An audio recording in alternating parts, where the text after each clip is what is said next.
El impuesto que se genera en el momento de vender tu casa.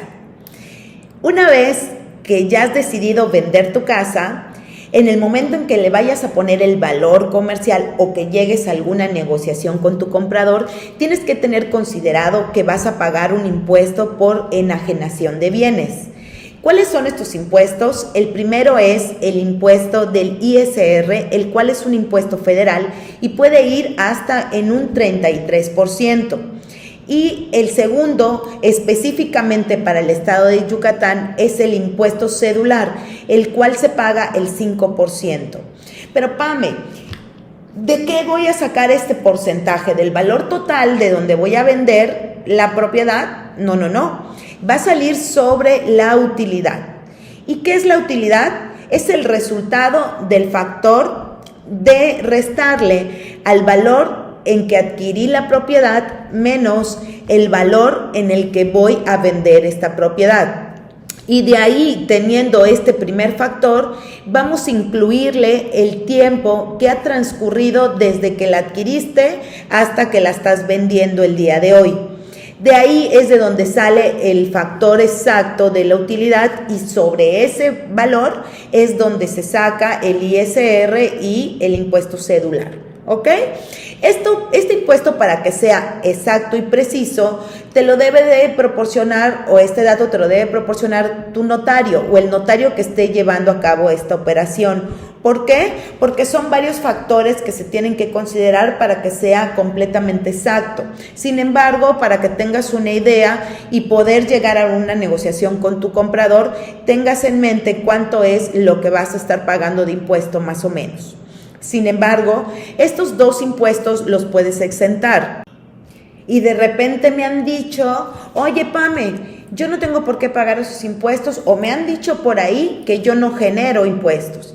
Es importante que tengas en cuenta que todos los que nos enajenamos de un bien inmueble vamos a generar impuestos. Esto es independiente de que los puedas exentar o de que los tengas que cubrir, ¿ok? Pero esos impuestos siempre se generan. Para poder exentar los impuestos, que ambos son exentables, requerimos confirmarle al Estado que justamente esta propiedad, además de ser mía, es una vivienda en donde yo he vivido y ha sido mía y no es parte de una comercialización. Eso es lo que tenemos que comprobar para que podamos exentarlos.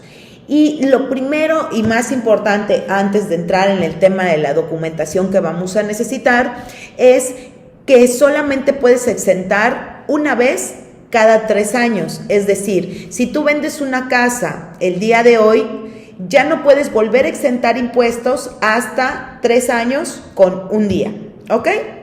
Esto no importa que hayas vendido en otro estado, es decir, que hoy por hoy vas a vender una casa en Yucatán, pero que hace año y medio vendiste una casa en Ciudad de México, por ejemplo, entonces también es contabilizable para tus 3 años. Entonces, dentro de la nación, solamente puedes vender una vez cada 3 años. Siendo esto, si tú cumples con este primer requisito, y que no has vendido una propiedad en los últimos 3 años, entonces sí puedes exentar. ¿Y cómo lo vamos a hacer y cómo le vamos a demostrar al Estado que esta vivienda es tuya y que no la adquiriste para comercializar? Entonces, vamos a necesitar cualquiera de estos siguientes documentos. Puede ser tu credencial del INE, puede ser tu recibo de la luz de CFE, o bien puede ser un estado de cuenta bancario el cual tenga más de 4 meses. Cualquiera de estos 3 elementos es importante que tengan tu RFC y tu nombre tal como está en tu acta de nacimiento. Porque ¿qué pasa? De repente los que nos llamamos María, en algunos documentos nos ponen MA punto y algo, ¿no? Entonces, aquí, si en tu acta de nacimiento dice María, todos tus demás documentos deben de decir María. Entonces, en el momento en que tú decidas vender tu casa, fíjate con qué documento vas a exentar y que tenga todos los datos específicos.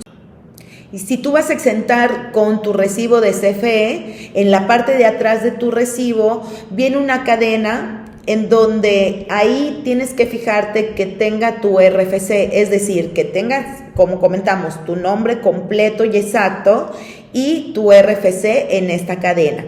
¿Por qué? Porque de este modo vamos a poder comprobar que esa propiedad es tuya y que no la estás utilizando para comercializar. ¿Ok? También puedes utilizar en caso de que ni cambiaste tu registro del nombre de la CFE o que tu INE tiene la dirección de otra propiedad en donde estás viviendo actualmente.